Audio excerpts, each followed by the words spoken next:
Con su venia, señor presidente. Señor secretario, es usted una persona que merece todas nuestras consideraciones. Por esa razón y de manera directa le digo lo siguiente. El quinto párrafo del artículo primero de la iniciativa de la Ley de Ingresos de la Federación para el 2018 dice: para el ejercicio fiscal del 2018, el gasto de inversión del Gobierno federal y de las empresas productivas del Estado no se contabilizará para efectos del equilibrio presupuestario previsto en el artículo 17 de la Ley Federal de Presupuesto y Responsabilidad Hacendaria hasta por un monto equivalente a 2% del Producto Interno Bruto. Al respecto, el citado artículo 17 de la Ley de Presupuesto establece una regla fiscal que ordena mantener un equilibrio presupuestario, siendo que la única excepción a esa regla es que para contabilizar el señalado equilibrio presupuestario solo se excluirá del mismo el monto de la inversión de Petróleos Mexicanos y de sus empresas productivas subsidiarias. Sin embargo, como ha ocurrido en los últimos 5 años, el Ejecutivo está solicitando al Congreso se ignore lo ordenado por dicho dispositivo y le apruebe un endeudamiento por encima de la referida ley, del orden de los 262.062 millones de pesos, 1.1% del PIB aproximadamente. Esto es así porque en la iniciativa de Ley de Ingresos para 2018, el Ejecutivo solicita que se le apruebe un endeudamiento por 466.684 millones de pesos, 2% del PIB, pero como el citado artículo 17 de la Ley de Presupuesto solo le autoriza un endeudamiento por 204.622 millones de pesos correspondientes a la inversión de Pemex, también solicita una autorización adicional por 262.062 millones de pesos, más allá del ordenado por la ley de la materia. Esta cuestión es aún más delicada porque al comparar el monto de 466.000 millones de pesos de endeudamiento solicitado en la Ley de Ingresos con los gastos de inversión incluidos en el proyecto de presupuesto de egresos de la Federación, se encuentra un diferencial de 66.528 millones de pesos, por lo que los legisladores desconocemos el posible destino de estos recursos provenientes de dicha diferencia de endeudamiento. Señor secretario, en el grupo parlamentario del PRD consideramos que esos más de 66.000 millones de pesos bien podrían emplearse en un fondo de reconstrucción para atender a los damnificados de los sismos del pasado mes de septiembre, para la reconstrucción de sus viviendas y para reparar la infraestructura dañada. Otras fuentes de ingresos las podemos alcanzar ajustando la carátula de la Ley de Ingresos con las mismas técnicas que hemos trabajado otros años. Los parámetros ahí expuestos, todos los conocemos: metas de inflación, crecimiento económico, estimación de ingresos tributarios, precio del petróleo, etcétera.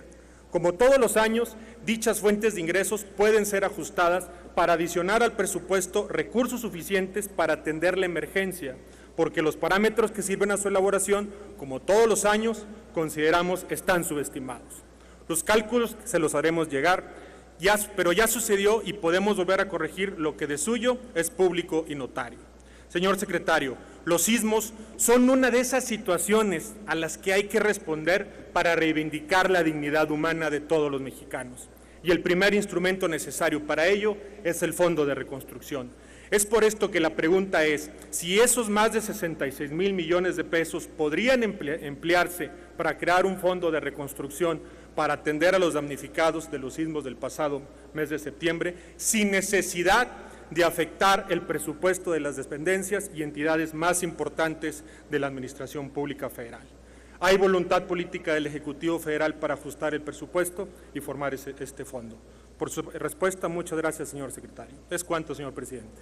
Muchas gracias, señor diputado, por el planteamiento.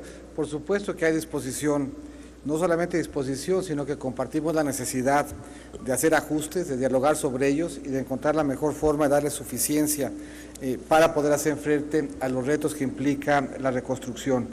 En este caso, me parece que no tenemos ni diferencias filosóficas, ni diferencias políticas, ni diferencias de visión en términos de cómo se construye el presupuesto. Me parece que la diferencia es fundamentalmente aritmética y que por lo tanto tenemos posibilidad de aclararlo. En estricto sentido, lo que la disposición constitucional implica y su reflejo en la Ley Federal de Responsabilidad Hacendaria es que no podemos tener más déficit que inversión.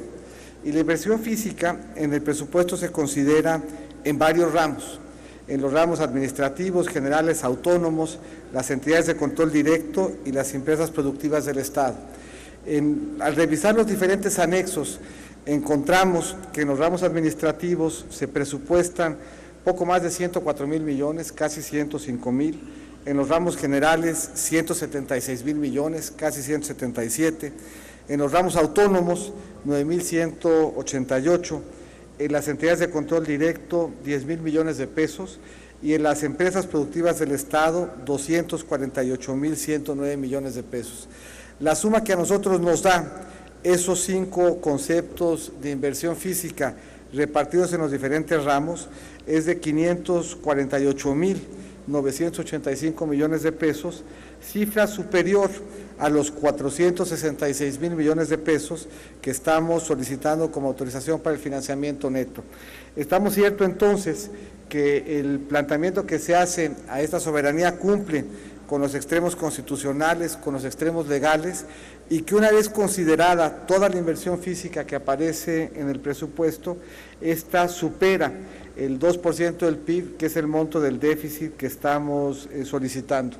En la mejor disposición, señor diputado, de revisar en días subsecuentes, en los trabajos y en el diálogo que habremos de sostener con esta legislatura, para acreditar que el proyecto en sus términos cumple con amplitud la restricción constitucional y legal. Muchas gracias, señor diputado. Agradecer la disposición, secretario, para hablar de esto. En nuestra opinión, el ramo 33 no es parte del gobierno federal, pero con todo gusto nos sentamos y lo aclaramos. Quisiera, hace un par de días, hacía aquí una reflexión sobre el momento histórico que estamos viviendo en este país. Decía yo que pase lo que pase con los escarceos que se dan en la Cámara de Diputados, hay una constante: la gente nos odia. Estamos viviendo un momento histórico, a mí me encanta leer la historia mexicana, y hoy hay momentos decisivos en la vida de un país. Hoy es un momento decisivo. Así como al revisar la historia alguien pudo haber dicho, se equivocó algún héroe nacional en su momento de no tomar una plaza, de no tomar una decisión militar, hoy sí veo características en este país de los 2 elementos armados que tuvo esta nación: la revolución y la independencia. Y esas características creo que están hoy reflejadas, es el hartazgo social. Señor secretario, tenemos una oportunidad ética, moral y de generar valores con un proceso de reconstrucción derivado de un fenómeno natural ajeno a nosotros. Pero no hagamos que este proceso de reconstrucción solamente sea un proceso de reconstrucción en materia de infraestructura. Me parece que tenemos la posibilidad, todas y todos los que formamos parte del gobierno o de los 3 poderes de la Unión, y que el ciudadano no distingue y que nos cataloga igual, de reconstruir un sistema político. Y tenemos que hacerlo a través de la transparencia. No caigamos en la posibilidad o en la provocación de que los fondos de reconstrucción no se hagan de manera transparente. Entendamos que muchos ciudadanos están aportando sus recursos con la intención de formar un mejor país. Creo que es un momento oportuno para reconstruir México desde esta óptica de los valores. Le agradezco mucho su presencia el día de hoy. Gracias, diputadas y diputados.